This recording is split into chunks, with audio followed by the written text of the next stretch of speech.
Core.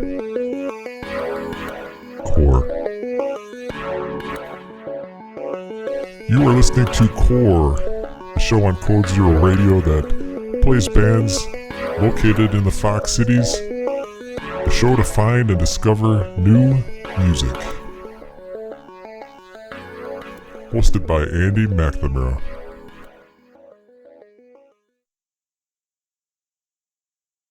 My next guests are a hard piano rock duo. Let that sink in for a second. They recently moved to the area from the West Coast. They formed there in 2010. They've been described as Dresden Dolls, mixed with PJ Harvey with a little dash of Muse. I'd like to welcome Kat Downs and Mike Thompson, otherwise known as Sit Kitty Sit, to Fox Cities Core. How are you guys doing this morning? Great. Excellent. Thank you for having us. Yes, thank you. And thank you for getting up so early. You guys had a blistering show a couple days ago with the Lung at the Appleton Beer Factory. Mm-hmm. How long did it take to kind of get back to normal after that show?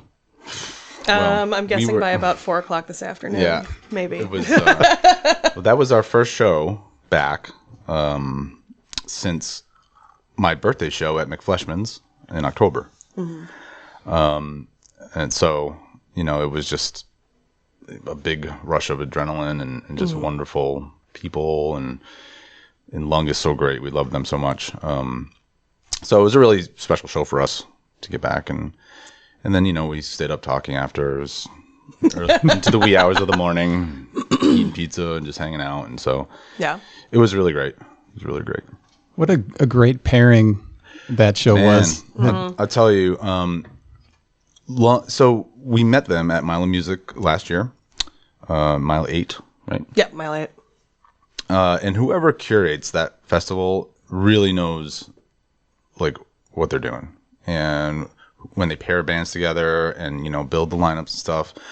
I think we had 3 sets with them. Yep, three different venues we ended up playing back to back with each other. Yeah, or within a band or two, which was amazing. And it was just like, wow, that people actually are listening to all these bands and taking the time to put them together. So that's where we met, and we just fell in love with them instantly. And it was like so compatible in so many ways, just personalities, and music that we love and listen to and everything. And it was good to see them again this past Thursday. Yeah.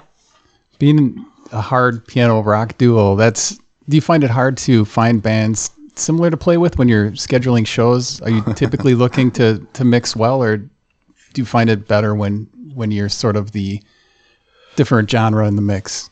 Well, we have been really blessed because we have a big enough catalog of original stuff that we can kind of customize what we're doing based on the style of show that we're doing.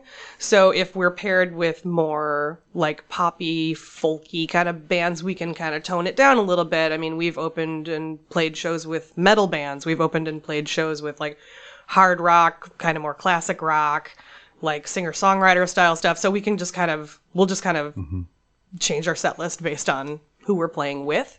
So that's really nice. And the other part is that it's nice now that we've been around long enough, but what we really struggled with at the beginning when, we were still trying to make a name for ourselves is that people would look at this, our structure or whatever, and they'd be like, I don't know what to do with you.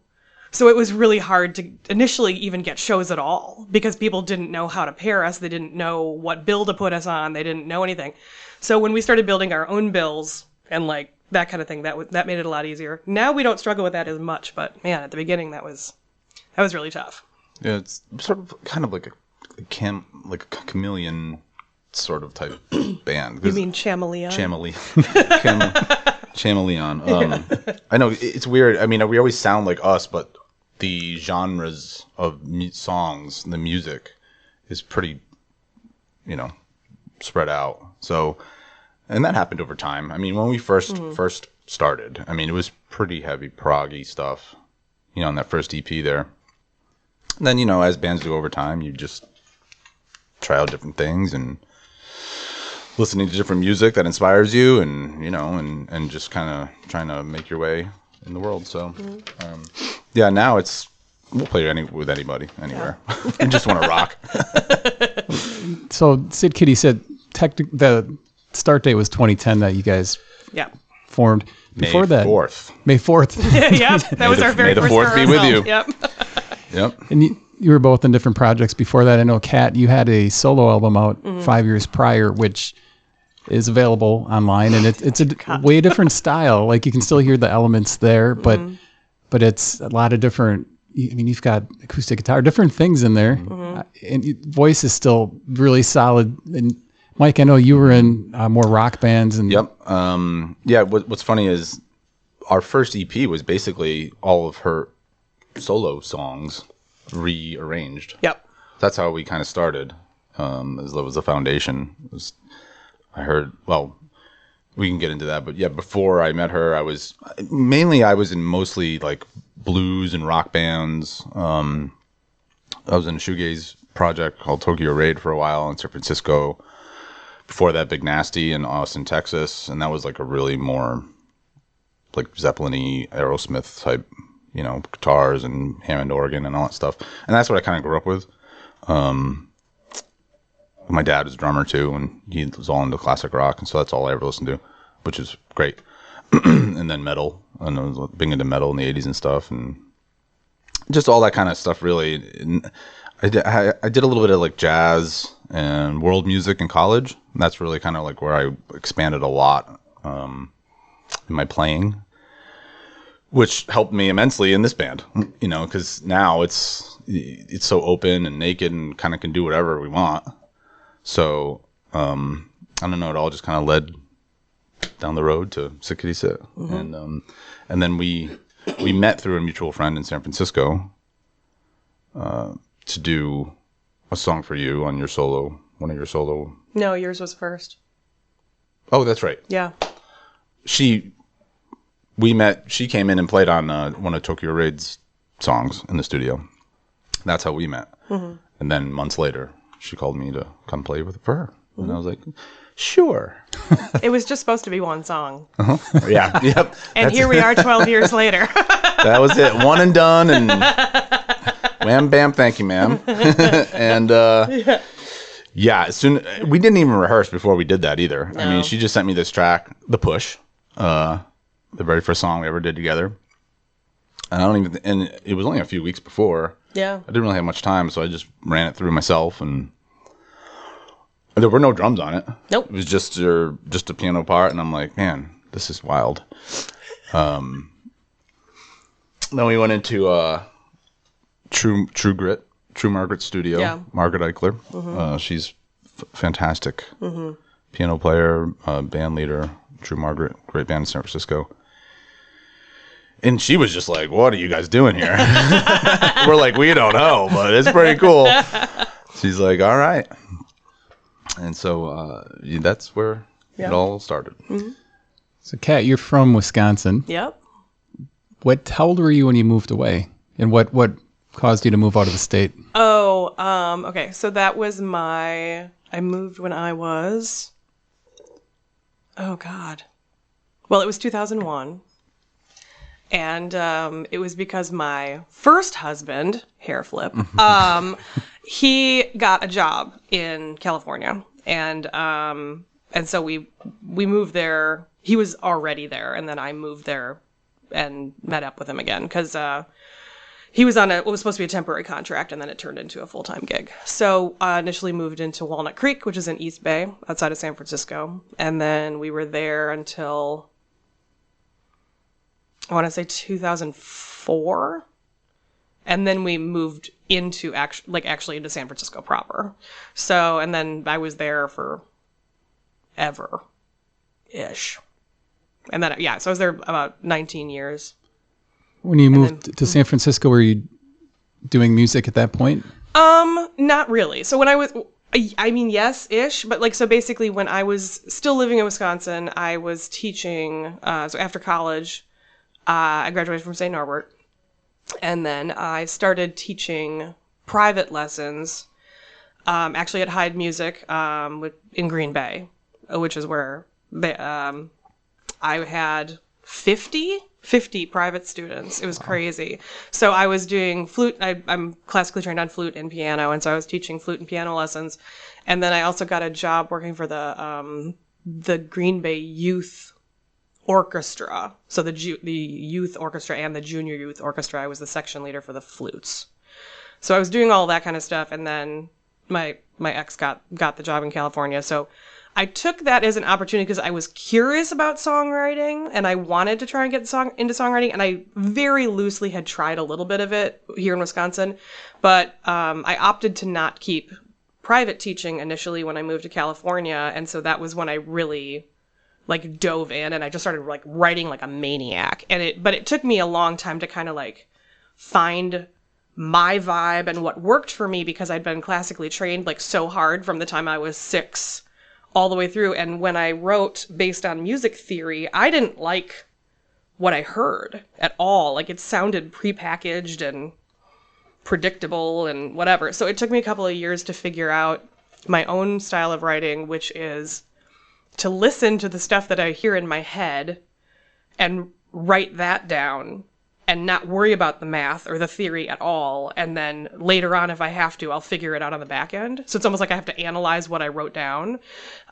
It's not efficient at all, but it works for me. So it's fun. And so even just now I'm starting to score some of our more difficult pieces because our library's just gotten so big that if we haven't played something for 6 months or a year, I'll forget it. So because the piano parts especially, they're very complicated. So I'm starting to score a lot of stuff.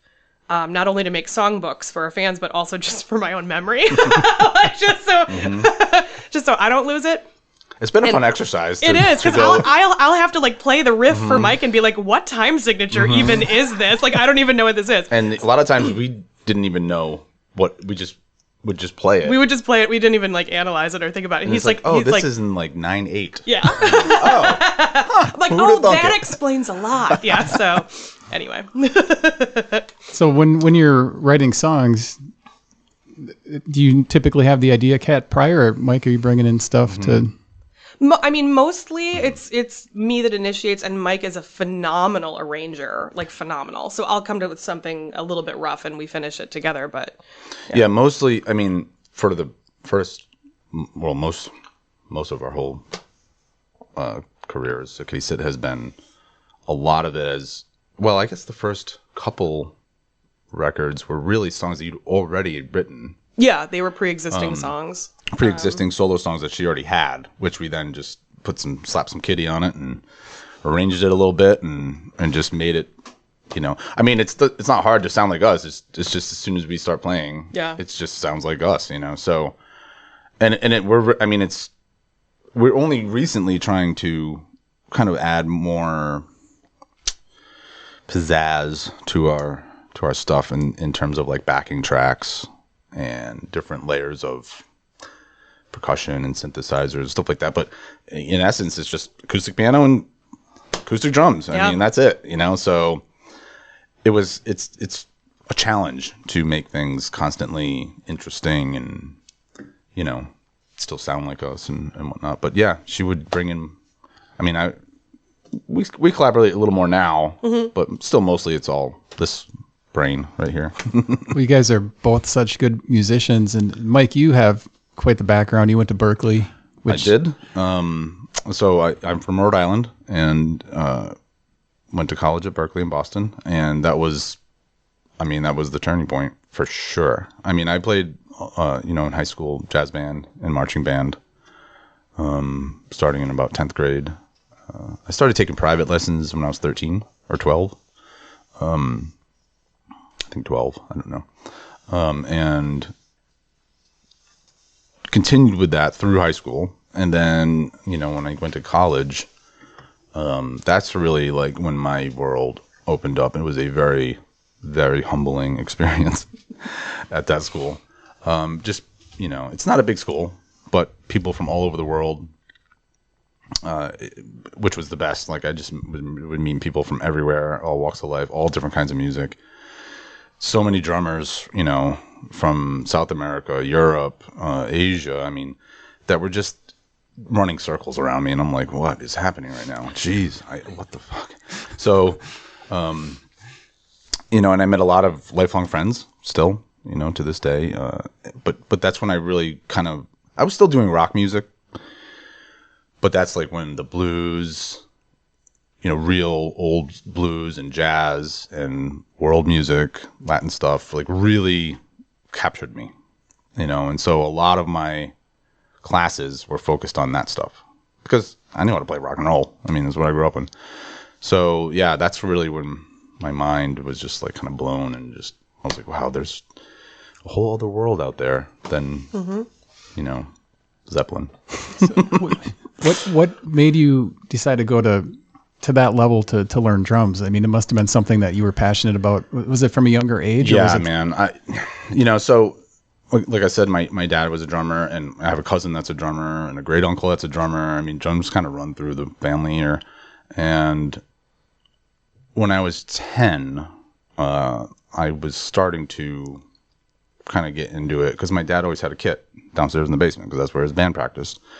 So I always dug it, and then, I was always cranking on the radio, and I was like, oh, this is pretty cool. And then he's like, all right, well, I'll teach you. And then I quickly quit, because I was 10. I was like, no, this is boring. He's like, all right, whatever. And then a couple of years later at 12, I remember very vividly that we were watching Pink Floyd's Delicate Sound of Thunder concert video from the Bahamas. And I was like, what? The light show, the percussion, the whole thing was just like, my mind was blown. I was like, that's what I want to do right there. He's like, are you sure? Because we tried this before and you quit. And I'm like, no, this time I'm serious. He's like, well, I'm not teaching you. You're going to go take lessons from somebody else. And I was like, okay, that's fine. And then he introduced me to Paul Marcel, really phenomenal jazz drummer in the Rhode Island area in Connecticut. And that's who I studied with. And so, yeah, since then, I was just always drums. I was in, a bunch of bands in high school, and it was just all, I mean, I played sports and stuff, but I stopped growing at like a young age. So like all my little league and peewee football, I was like kind of this size. So I was like dominating everything. I was like, I'm going to be a sports star. And then like all of my friends hit puberty and they're like, shh. And I'm like, oh shit. All right. Well, so I made a hard pivot in like 9th or 10th grade from football to marching band, and everyone's like, what are you doing? I was like, well, look at me, I can't do anything. I'm just gonna go play drums and do drugs and make out with girls, and they're like, okay. And that was way more fun.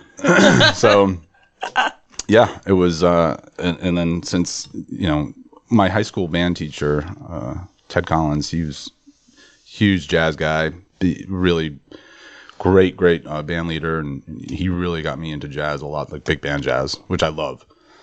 And he helped me get into Berkeley because he went to Berkeley. So yeah, it's been a long, strange road of banging on drums, but it's been there for a long time. So and I really couldn't see myself.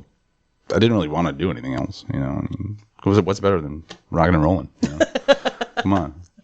Well, then when the two of you got together in May 4th of 2010. Mm-hmm. Mm-hmm.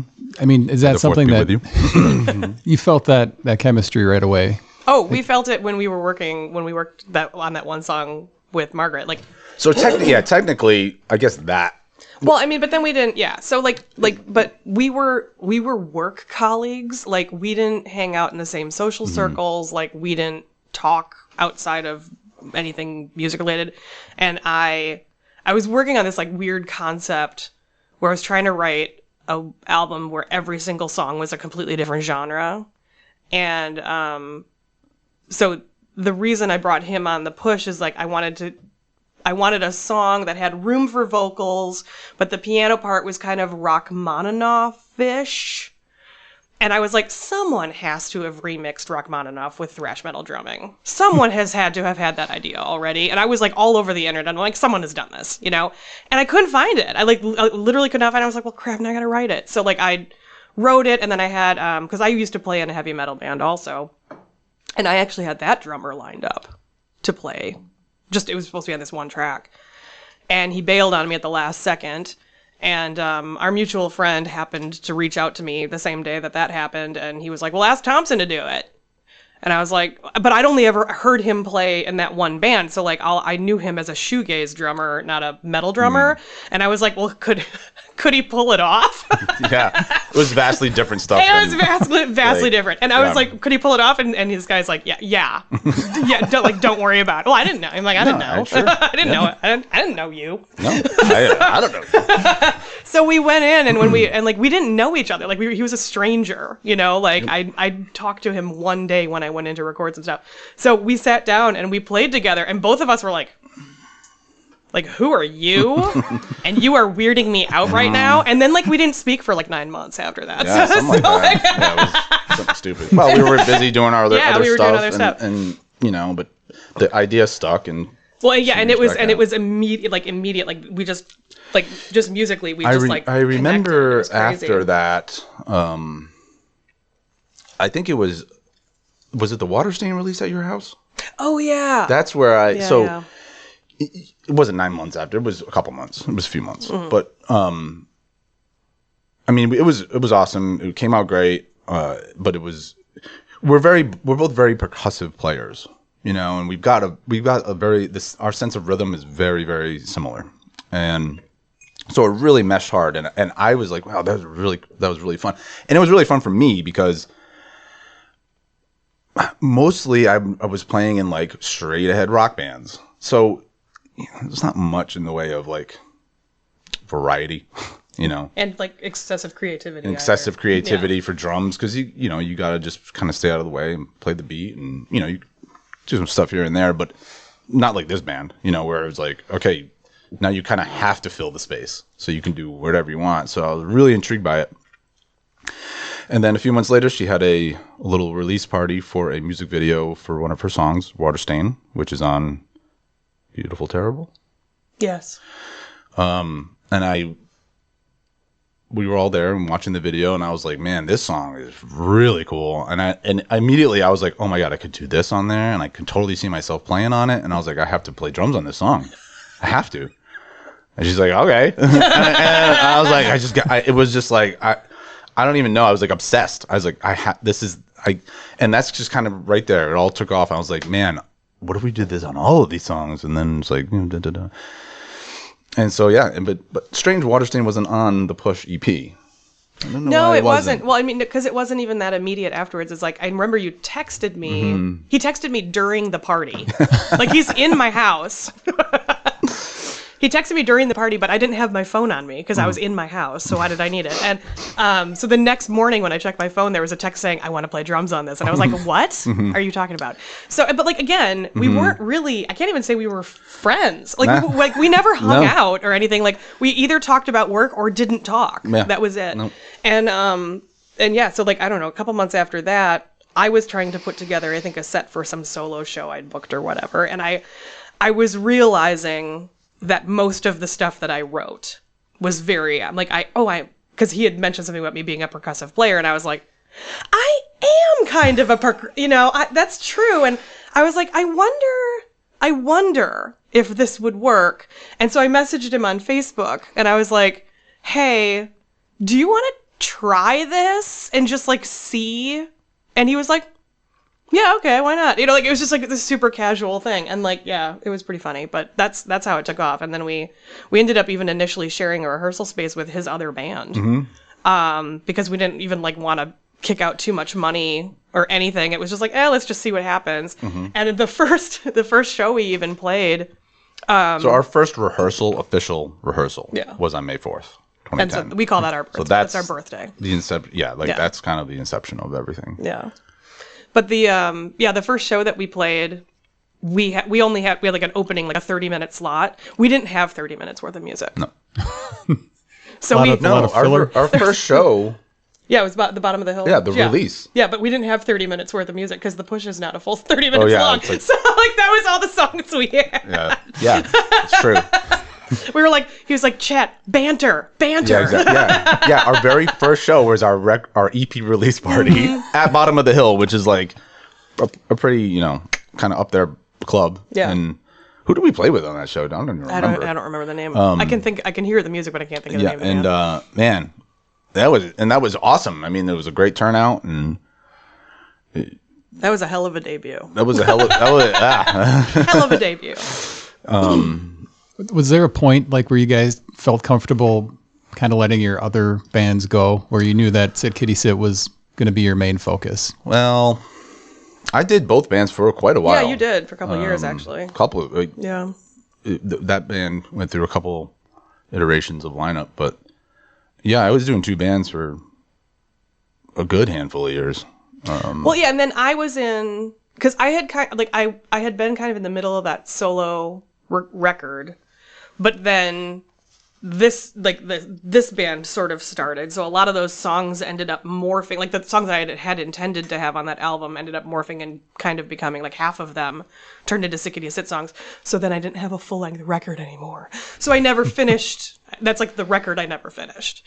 And then I ended up getting a gig with Saints of Ruin. Mm-hmm. So I was in Saints of Ruin and Sit Kitty Sit, and he was in Tokyo Raid and Sit Kitty Sit. So, and honestly, both of those other projects, Tokyo Raid and Saints of Ruin, they just kind of, we didn't like end up leaving either of those bands. Like both of them just kind of like faded out. Mm-hmm.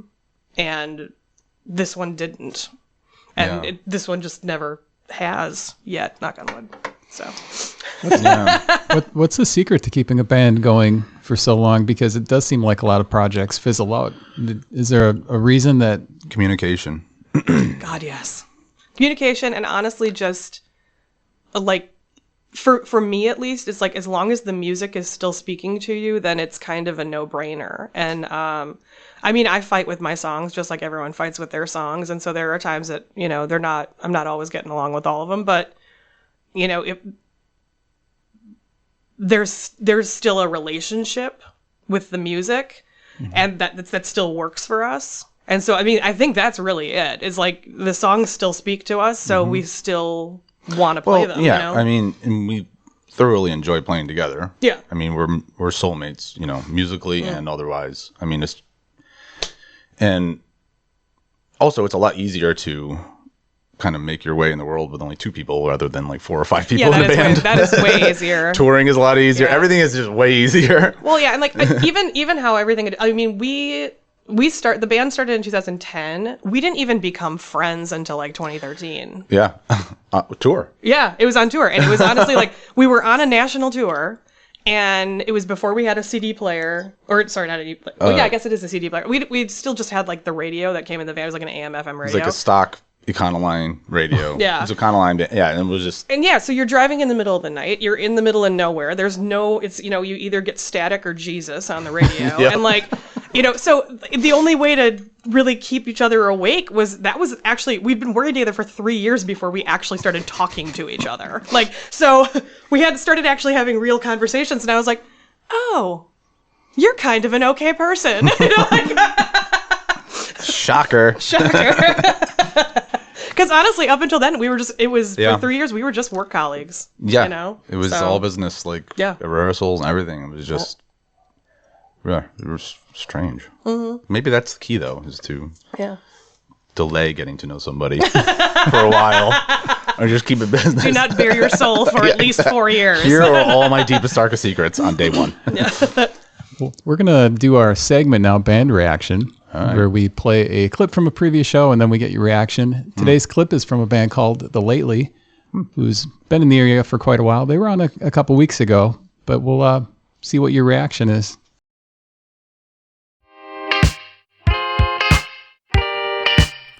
Band Reaction. Band Reaction. How do you guys feel about shows like, I'll call out Reptile Palace, who they typically don't start before 10 o'clock at night. The shows run until 1 in the morning. Now that you guys are a little older, do you like doing the late shows? Are you early risers or ready for bed around 10 o'clock? They're getting harder. Yeah, well, I just don't get it. Like, who goes to that? Like, anytime that you go to like a show that has like tickets and stuff, the show starts at like 7, And I think that should be the way that you do it too, because then after the show is over, you can like do things. Whereas when the show ends at like 1, you're hauling stuff out until 2 at least. Then if the show isn't in Appleton or something, you're home at like 3 or 4, so you can't really do anything afterwards or hang out with the like people who came to see you or any of that stuff. I don't get it. What's your reaction? Oh, I could not agree more. Oh man, as the years go by, especially, and the joints become stiffer. First of all, Reptile Palace. That place is pretty cool. Yeah. We played there with Traveling Suitcase some years back. Yeah. Were you in San Francisco at that point? Yeah, we were on tour here, coming through, and that was really fun. It's kind of a little dive, but it was a pretty ruckus show. But that was really great. But yeah, man, the late nights are rough, especially like when you're like what, and what he said is totally true. Like you load out, you don't even get back to wherever you have to load back into until like 2:30, 3 o'clock. You finish loading out. Then, you're so wound up from having to do all that physical labor that it takes you like 45 minutes to chill. And then, you're not even going to sleep until 4 in the morning. And then, you're supposed to get up and go to work the next day, which is laughable. That's stupid. Those late nights, that's a young man's game. Like, when you're 22. So why do you think venues do that late? In the Reptile Palace, they start their shows at 10. I mean, do you think they get more people if they just started it at a decent Well, time? I think it's mostly prevalent in college towns and cities, because they want college kids to come out and stay at the bar all night and rage and whatever. And that's I get it. Okay. But like, if you think about it, and like they were saying with the ticketed shows, more professional shows and kind of next level shows start at 8 o'clock, 9 o'clock, whatever, done by 11 usually. So it's just sort of kind of like a mind fuck, it's like, well, if you want to you should get used to playing at like a professional level. If you're a professional level band, you should be playing at like professional time, which is 8 o'clock, 9 o'clock, headliner, and it's hard for a lot of bands to get out of that mindset because it's so ingrained in you. You from a young age is like the 10 to 2 is the bar time, and that's when everybody's partying and having a good time, and that's all well and good, when you're younger. But as you get older and if your fan base grows with you, nobody's coming out. It's just. Well, and I think sometimes like hanging out with the fans right afterwards. Well, yeah, you have to. Yeah, and that's so important, But I think on top of it too, at least, and I haven't seen this here as much, but in the Bay Area, at least pre-pandemic, sometimes they would try to jam like 4 or 5 bands on a single bill. So then you did have someone opening at 7. And nobody, or like even sometimes like 6:45 or 6:30, and people weren't even like flipping home from work yet. So there's no one there at 7 o'clock. Everyone would roll in for like the 8 o'clock to 9:30, 10 o'clock spot. And then the people that were, headlining at 11, like no one was there. So it's like no one's there at the beginning and no one's there at the end. Like take the hint. For Fridays and Saturdays, I feel like if a headline, we're going on at 11 a week from today. And but it's a Saturday night. It's in Milwaukee. I'm okay with that, done by 11:45 or whatever. That's not so bad. So, it could, going on at midnight or anything later, which we've done many times, is terrible. Yeah. Unless you're on rock time, and then it's fine. Yeah. Which is, you don't even get up until noon. So, usually 8, 9, 10 set times, or 9, 10, 11 set times are fine. Like Thursday we were on at 9:30 or something. That was fine. It was wonderful. Oh my God, done by 10:30, and now we can hang out, enjoy Lung, and sell a bunch of merch, talk to fans. It was great. Yeah. So wholeheartedly agree with them on this subject. You guys have a lot of releases. We'll kind of switch gears here. mentioned Push came out in 2010. That was 5 songs. You guys have quite a few Yeah. songs recorded. Have you recorded everything yourself, or did you go into studios to record these albums, or a mix? All of this is everything that's on CD has been recorded in studios by other people. by other people. We didn't have a situation where we could have recorded our own stuff until we moved here. Right. It's partially the reason for moving here. Yeah. Well, how was the move here? Because you guys toured different countries. You guys have hit the road. Oh yeah. You've done that, and I mean that's a whole nother conversation. Yeah. But when you moved here, did you have to shut everything down for a period of time while you kind of got acclimated to Wisconsin? And Mike, how did you feel knowing that you were going to move here? Had you been in the state besides that show at the Reptile? Well, yeah. We toured back here a few times, 3 or 4 times at least. Over the course of Sit. And I love Wisconsin. I love it here. I think it's a phenomenal state. I love the people. I love the food. I love the cheese. I love the beer. Great music scene. I love Appleton. Yeah, the music scene's amazing. It's just every time that we toured through here, it was always really great shows. Kat has a lot of friends here, obviously from college and high school and whatnot, and they would always come out to support. And it's just a really, really great network here. It just seems like people are more interested in coming out and listening to music here than a lot of other places. A lot of times major cities, it's hard to get people out to do anything.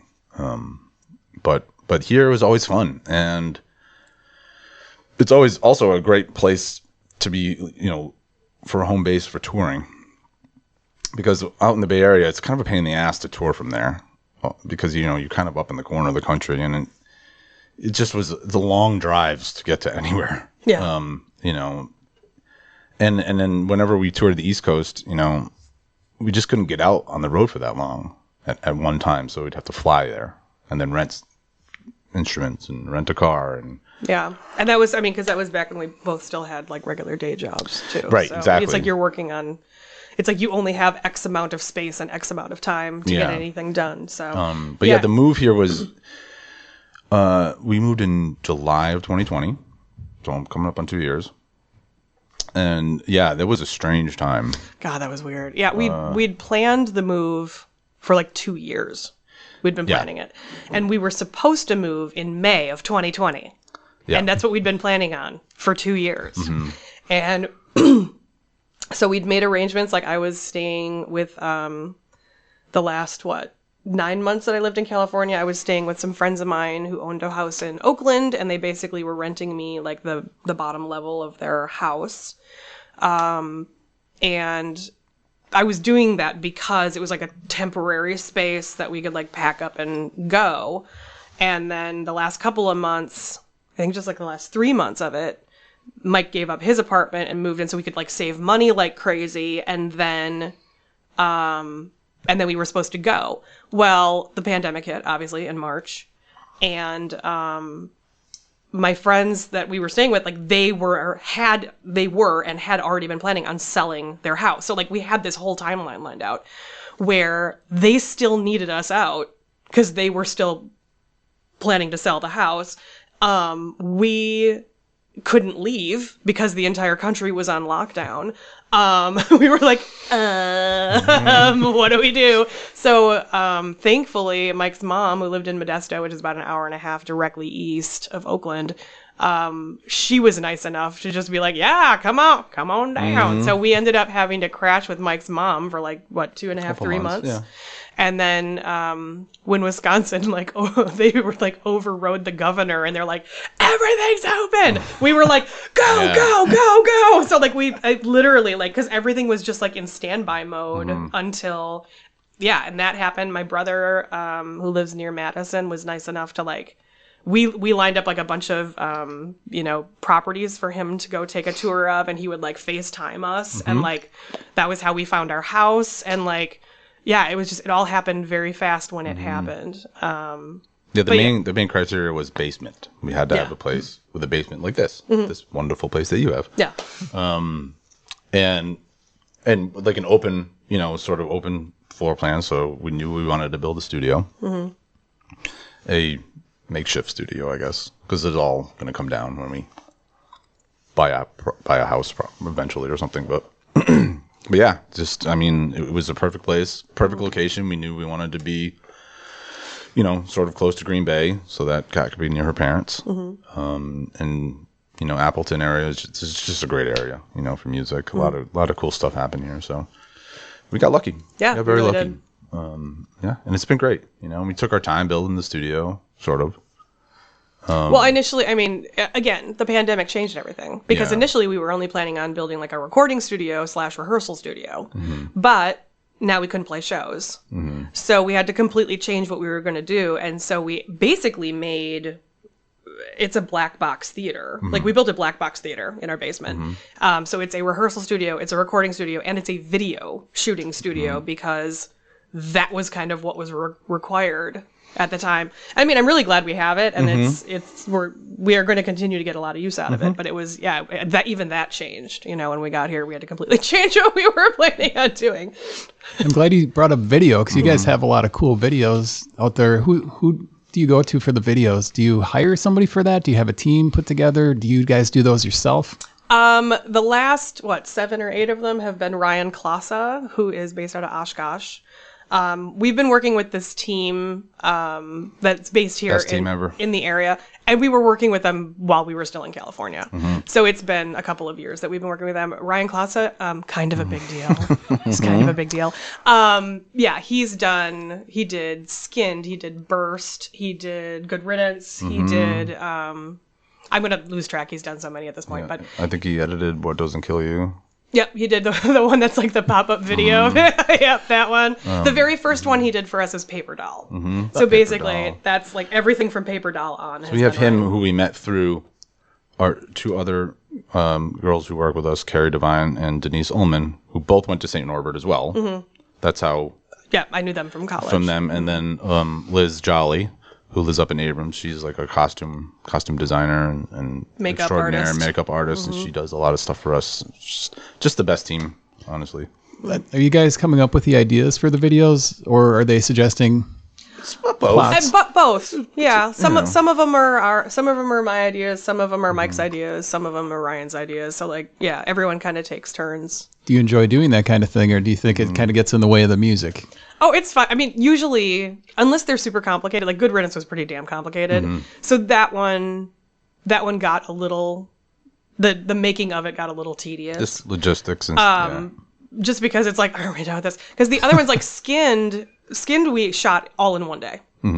So that was, and well into the night. Oh my God. Yeah. I think we wrapped on that at like 2:30 in the morning. So, then we started at it had to be kind of dark out. So I think we started around 6, but everyone was over early. So it was almost it took 24 hours and we were done filming. Yeah, it was fun. But yeah, so Good Riddance was a little bit, especially because we had, Ryan ended up having to change some stuff. So I ended up having to try and remake the same look, I think four times. Yeah. I had to get the long hair and the makeup had to be, because it's for continuity, everything has to be the same, right? So it was like me looking at the old pictures and being like, what the crap did I even do? Trying to get my makeup exactly the same. So, we love it though. I love it. Doing videos is so much fun. It really is. It really is. And Ryan makes it. Yeah. So I fun. enjoy video making more than photo shoots for sure. Oh God, photo shoots are so awkward. I am not a fan of photo shoots. It's so awkward. Yeah.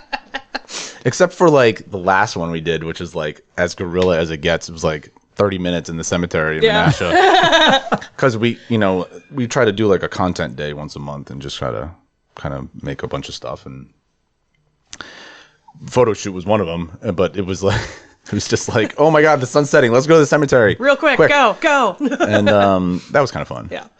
But videos, man, it's the wave of the future, apparently.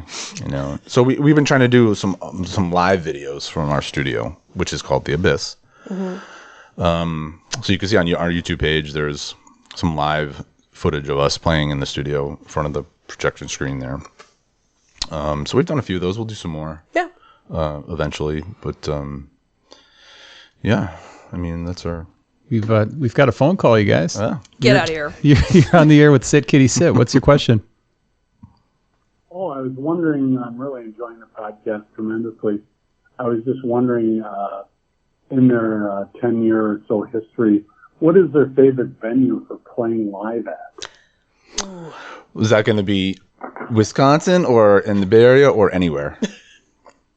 Well, I guess let's start with Wisconsin first, and then if there's a venue that is outside of Wisconsin, we can morph into that one. Well, let's see. We've played in our Scani history. Yeah. I mean, shit, Appleton Beer Factory was just I a know. couple days ago was and then fantastic. I'm thinking about the outdoor stage at McFleshman's was great. McFleshman's was really, really great. You know, all the venues that we played at Mile of Music last year were really, really fun. Like, yes. D2 has a great stage. Chadwick's has a great stage. Green Bay, we played. Green Bay there's been some okay venues. The old Gasoline, that was a pretty cool stage, but they're no longer there, I don't think. Yeah. Or everywhere in Wisconsin is our favorite place to play. How about that? Because we love it here and it rocks. But okay, my absolute favorite is probably like so. That are going to be in the Fox Cities or Green Bay area that somebody could come and see you live at? Oh yeah, we're playing in Green Bay May 27th. at the Lyric Room, At the Lyric Room in Green Bay with Age of Fable. It's going to be their an album release show, so that's going to be really, really fun. Mm-hmm. Great band. Yeah, May 27th. I think it's a Friday. Yeah. So my favorite venue, I'm a weirdo, so I like stuff that's like super weird and sometimes awkward. So one of the weirdest / I think best venues we ever played was in the Netherlands, which was this it was a stage inside of a restaurant which was attached to a hockey rink. But it was no, very... that was in Hanover, Germany. Oh, was it in Hanover, Germany? Hanover. Yeah, it's okay. Sorry, I got my countries confused. But yeah, it was in Germany. But it wasn't a dive. That's the thing. It was a very fancy stage in a very fancy restaurant that was connected to a very fancy hockey rink. And they put us up in a 5-star hotel that night. And I think there were exactly 12 people at that show. And it was really... But like the sound was great. Yeah. Everything was great. Everything was beautiful. And I was like, this is super weird. And we had our tour manager at the time grew up and still lives in Los Angeles.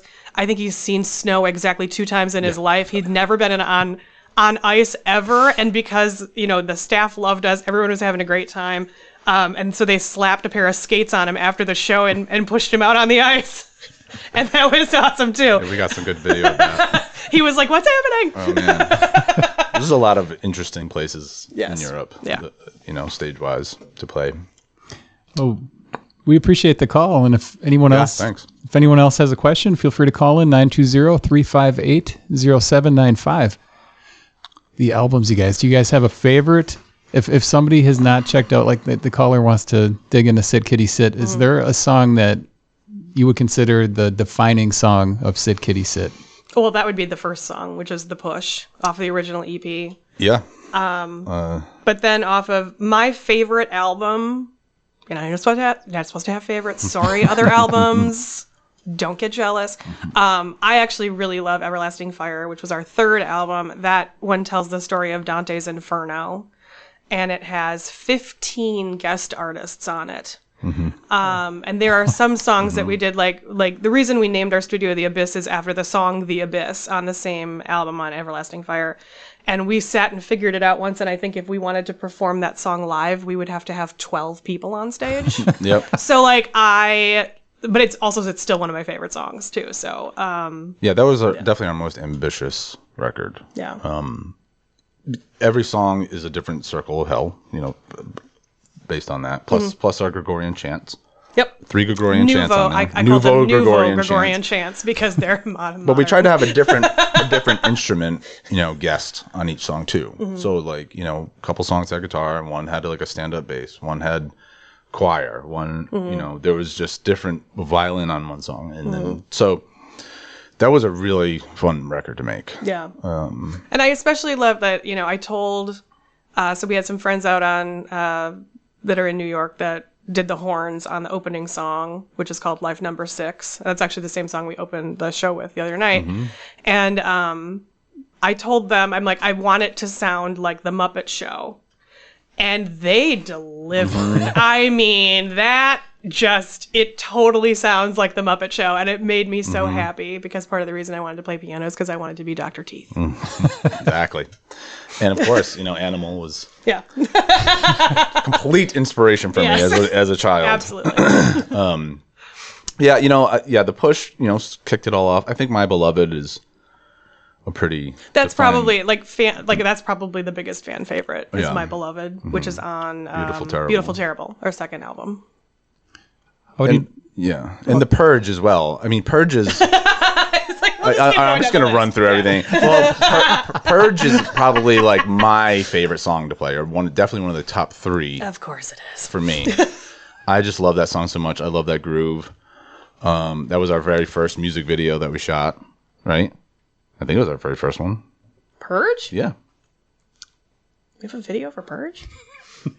Hello, Sarah. Right. Okay. Good Lord. Sorry. It's been 12 years, bro. Anyway, I believe it was our very first video. It was our very first video. Filmed by our Sorry, friend Sarah. Sarah Dunham, who worked at Pixar. Sarah and She brought a Margaret. whole crew in from Pixar with fancy stuff, fancy cameras. She borrowed from Pixar. And it was her gift to us. Yeah. For our first video, and she did a phenomenal job. You can see it on YouTube. But yeah, I just love that song so much, and just playing it, like technically playing it, it just feels good. Well, he is a sucker for 12/8. I just love it. I love the swing. So, but yeah, I would say aside from The Push starting off, My Beloved probably is Probably. a defining, but. Whatever. You're gonna have to cut him off. He'll never stop. I'll go through every song and give you the history. And I just. Tectonic was a great album too. Oh my God! I'm kidding. Are you guys sentimental do you try to save like flyers and different things from your career? Oh yeah, we've got a yeah. bunch of show posters and stuff. And Yeah. If they're cool, Yeah. we'll. Yeah. Especially when we're on the road, because a lot of people, like the other bands, will design the posters, So there's some very creative ones that have come out that, will show up at the venue and we have no idea. Like, we'll walk in and be like, what is that? That's really cool. So, yeah, we definitely keep some of that stuff. And I do have, a little bit... I have, a box I keep stuff in. I would love to be, a scrapbook person, but I'm just not. So, but I do have, a box that I keep things in. I'll keep one of every t-shirt we get made if it's a new design. Mm-hmm. I'll keep one of every new patch, new whatever. And so I do have a box of that stuff that's kind of shows the history of the things. Yeah, we have a lot of cool posters that we'll probably like you'd have here. I love getting them framed and having them up, which we just haven't got to yet, but we will eventually, I think. Yeah. When we have a more permanent studio, I don't know. We'll get around to it. As far as the recording goes, are you working on material right now for the next release? Did you get a lot of writing done during the COVID period? No. We did not. We did not. No. I would love to say that I was super on top of it and getting a lot done, but honestly what happened is I went through a really bad dark depression and I kind of went under my bed for about a year.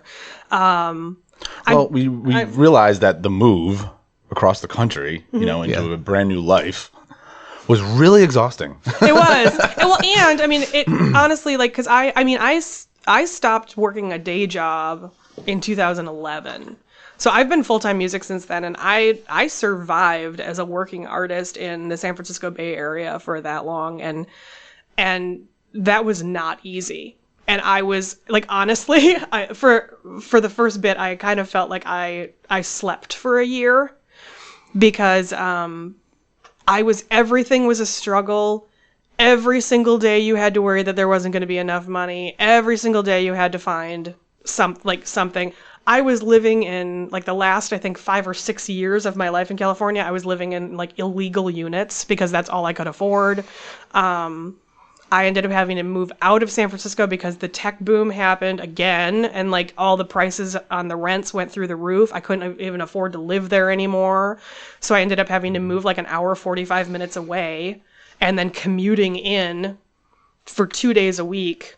I was able to jam all of my I was still just I was teaching piano and flute lessons, like just part-time. And I was able to jam all of my students in to just 2 days a week. So every Monday I had to drive an hour and 45 minutes to get into San Francisco. I would teach, it was Tuesday and Wednesday, yeah. sorry. Tuesday. So I would come in on Tuesdays, I would teach from 2 o'clock until 7:30, drive straight over to the studio, have rehearsal. I'd have to crash with a friend overnight. I'd wake up, teach almost all day on Wednesday until 9, and then still have to drive an hour and 45 minutes back home. And that was the last 3 years of my life in California. And then, we'd go on the road, we'd try to play extra shows to make money. I'd book some solo shows to try and make some money and whatever. And I was doing it. Like, my bills were paid. Like, I had a very small savings account, and when I say small, I mean, like, there were hundreds of dollars in there. Just, like, $200 in there. But, like, it was really, really rough. And that was honestly kind of what ended up pushing us over there. Is like, because honestly, like, in the grand scheme of things, I was doing surprisingly well, but the cost of living there was so high that you could never, ever, ever get ahead, and the pandemic hit at kind of an oddly opportune time for me. I hate to say that because, it's been awful, but I had already been talking to my students about switching to online lessons, having never taught online lessons. I had no idea, but I was like, I'll figure it out. It'll be fine. And I figured I'd keep about half of them, like the adults for sure. I wasn't sure about the kids, but the adults for sure. I was like, they'll stick with it. It'll be fine. And then the pandemic shut everything down 2 months before we were supposed to go. And I was like, holy crap, this is going to be like people getting a sneak peek of what this is going to be like, because we had to go virtual. And so I was like 48 hours of nonstop research and like running around to pick up, because like everyone started buying up all the web cameras and like they weren't available. And I had to drive all the way to Pleasant Hill to get like one video. It was insane. It was impressive how quickly you put that all together. Thank you. And like, I was like, wow, this is pretty wild. And I had never used Zoom, and so, but I also knew that it was all brand new to everybody. I mean, really. Well, yeah, but I was going to have to also help. But I knew none of my students were using Zoom, so I was going to have to help them troubleshoot it. So I had to learn Zoom well enough that I could explain to them how to use it. So I put a shout out up on Facebook. I'm like, has anybody ever used this? And so I ended up having like an online meeting with someone that I worked with ages ago, Roz. Thank you. You saved my life. So Roz gave me like an hour and a half tutorial on Zoom so that I knew it well enough that like when my other students logged in, I'm like, no, you have to click this here and then click that there and whatever. And I set it all up, and shockingly, everyone was super happy with it, and I didn't lose any students when we came here. Amazing. So I have the exact same number of students. I still only do it part-time, but now I live in Wisconsin and all my students are in California, and I work on California hours at my California rate. Yeah. And now we're fine. The other attractive thing of coming here was cost of living. Yeah. I mean, what we have here now, we would never be able to have. Well, and that's the thing. I'm making the exact same amount of money teaching that I was making in California. And here we can like live in a 3-bedroom house with a studio we built in our basement. We can record and film all of our own videos now because we could afford all the gear. Whereas like before I was living in illegal units and like hoping that I didn't, I had an extra $25 to buy toilet paper. So like, living the dream. Honestly, it's been night and day, wonderful. night and day. But all of that coming from there, driving through the pandemic, getting here, getting set up, building the studio, getting the house all set up together, getting new gear. That was basically July to December, 6 months of, a total 180 of where we were. It was really exhausting. And when it was all done, when we finally finished the studio, we finally finished everything, we're just like, man, we're tired. Yeah. Let's just chill.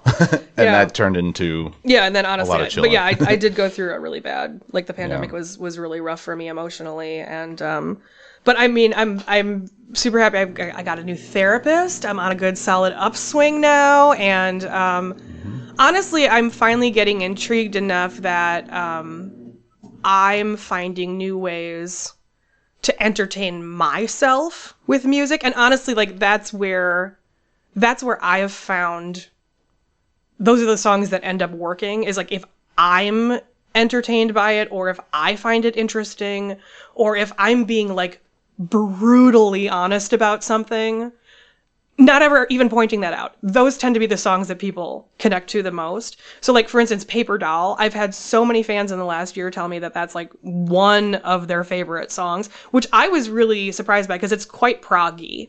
And I've always just been kind of caught off guard about that. But that's the song that I wrote that it's not the lyrics, but it's like the whole song in general is like capturing the sensation of what it feels like when I'm suicidal, because I have suicidal tendencies. Hey. So like that song like captures that for me.